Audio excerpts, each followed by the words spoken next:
The United States of America is undoubtedly the world's greatest country, materially speaking. Third most populous country in the world, the third largest in size, but economically, militarily, culturally, it's by far the most powerful and influential country in the world in so many ways. But there are big, big problems also. Coming soon is the most critical presidential election in the history of the United States, so we're told. It seems they say that every time. Maybe it's true, because every time the world situation is worse than it was previously, and whoever's elected doesn't seem to be able to stop the world situation or the situation in America degrading in so many ways. The fact that already not once, but twice, there's been assassination attempts on one candidate means glaring security lapses, and it means that the whole situation is highly charged, full of hatred and bad feeling, and pretty suspicious also, twice. We can practically expect more ugliness in the days upcoming, before and after the election, maybe some big surprises. So who will win? We're told it will make a big difference, both to America's internal affairs and world affairs. Both are a big, big mess. My field isn't politics, obviously. My field is chanting Hare Krishna and spreading the teachings of Bhagavad Gita. I'm no expert by any means in politics, and I don't think anyone can fully understand all the complexities involved. Even the politicians themselves and even big scholars. It's so complicated. It's hard to manage even a small family, what to speak of a major superpower, 350 million people. The population is rapidly increasing every single day. But I can tell you who will be in power next, and the answer is it will be the same as who's in power now. Now, I'm not talking about the deep state, some sinister figures behind the scenes who manipulate and control. Deeper than the deep state is an even more clandestine power who manipulates and controls the US government and the deep state and everyone in America, controlling the world since time immemorial. This isn't a wild conspiracy theory about aliens controlling us or any such thing. I speak on the authority of Bhagavad Gita, the immortal spiritual knowledge spoken by Krishna, which gives us full knowledge in a nutshell of the whole of material existence and spiritual existence. Bhagavad Gita teaches us about Maya, the illusory energy, the unseen, unknown controller of everything and everyone in this world. Lord Krishna explains in Bhagavad Gita, Tribhir gunamayar bhavair abhi sarvam idang jagat. This illusory energy, through three modes, the mode of goodness, the mode of passion, and the mode of ignorance, controls everyone, everything in the whole universe. Krishna also says, Daivihi esha gunamayi mama maya duratyaya. This Maya, this illusory energy, it has a divine source. It's composed of these three It's composed of these three main influences. Very, very difficult to overcome.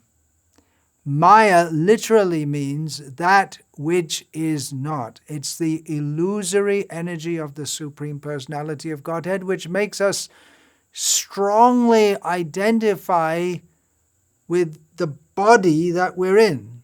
We're spiritual beings in a material body, but we think, I am this body. And we go from body to body to body. We're only in one body for a short time. And in the short time I'm in the body, I think, I'm American, or I'm Indian, or whatever. We make friends, and we make enemies, and we make more karma as we go on to another body. We make more karmic reactions. This Maya practically manifests as karma. This is another Sanskrit word, not karma, karma. There's a slight difference in pronunciation. Karma means personal desire. Everyone is concerned with themselves first.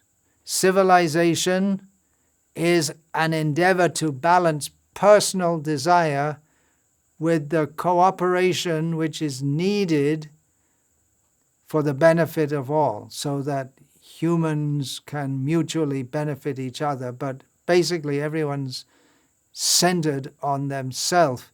The United States has championed personal rights, personal liberties, personal freedom over personal responsibility. It's promoted consumerism based on personal desire and greed, which has made the United States grow to the superpower that it is now.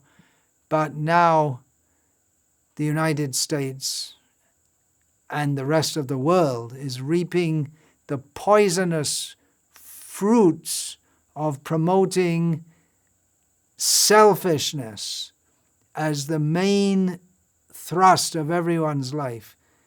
The root problem is materialism, selfishness, neglecting our spiritual needs. This is what we should all be concerned about. Immediately, who will be the next POTUS, President of the United States, is, in terms of our present situation in time and space, it is a matter of concern, but in terms of our eternal spiritual existence, it means nothing.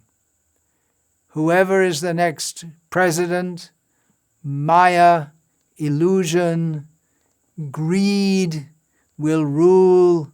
Suffering and hatred and violence will continue one way or another.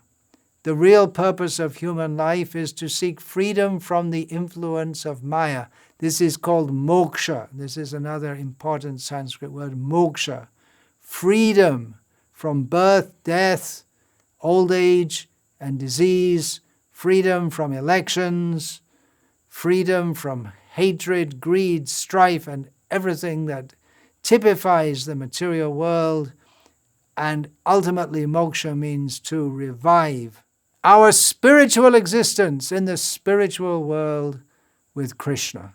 That can be done by chanting the topmost mantra, Hare Krishna, Krishna Krishna, Hare Hare, Hare Rama, Rama Rama, Hare Hare, and acting according to Lord Krishna's directions in Bhagavad Gita.